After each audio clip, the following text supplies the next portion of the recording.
Hi again guys, and welcome to the first tune setup of the new 1.36 update pack. I was planning to do this yesterday, but we had some other news pop up, of course, about the Lamborghini Espada. It's been a very good time at the moment for leaks and teasers dropping, but now we finally get basically to the pack itself. So tuning and then review later on today for this car. Now, the version that I'm tuning is the Toyota, but it makes no difference. You can literally use this exact same tune for the Toyota or the Honda, for any who are wondering, which will probably be most people. So this tune is taking a car which is already extremely fast and focusing in more so on the handling, because it's not exactly a difficult car to drive anyway, but this is just my personal setup. So if you find that you like it too, then of course try it out and use it. If you find that you don't, that's fine. Each person will be different, of course, when it comes to formula cars or prototypes especially.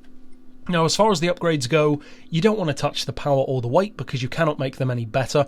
Of course, regulations in lobbies, etc. might change it, but we're just leaving it standard. Traction control, I would strongly recommend having turned off.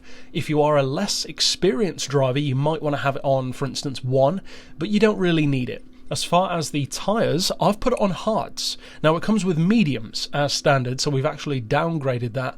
But again, as I've said before, the reason why I do that is because if you build a setup for a car to use the worst tyres, it will then be capable on those tyres and even more capable on better tyres. Whereas if you build a car to use the best tyres you can get, and then you're forced to use worse tyres, the vehicle will be really bad, because you've optimized it only for super softs, whereas the other way around works much better. If you can make it good on hard tyres, then super softs can be even better.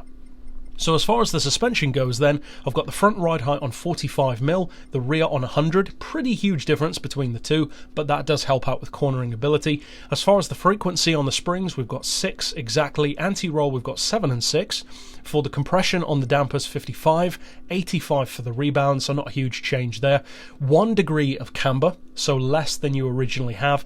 To be honest, you could try running this with no camber at all and it would still handle very well, so that's down to you. We've got neutral toe as well. Downforce, as I said, this is a grip or handling tune in particular, so the downforce is set as high as it can go. You can still get about 180 miles per hour or so out of it, so for most circuits that's more than good enough. But if you drop the downforce, of course, you will improve the top speed if and when you need it, say the Nürburgring, for example, or Le Mans perhaps. As far as the diff, I would recommend the lowest settings on all 3. That suits my driving style perfectly. If you want to experiment though, of course, go ahead. If you find that it doesn't work as well, you could just come back to this one and do it this way again. And finally, for the transmission, we haven't made a huge change compared to the stock gearing because it's already very good. Relatively close ratio, but with a higher top end, you could say higher top end as far as 5th and 6th. So you want the fully customized transmission, auto setting of 249, then individual gears of 2325, 1.6, 1225, 1, 850 and 735 with a final drive of 4.4. Now, as I said, you can use this on both the Toyota and the Honda versions, but what you want to know is obviously what kind of lap times can this do?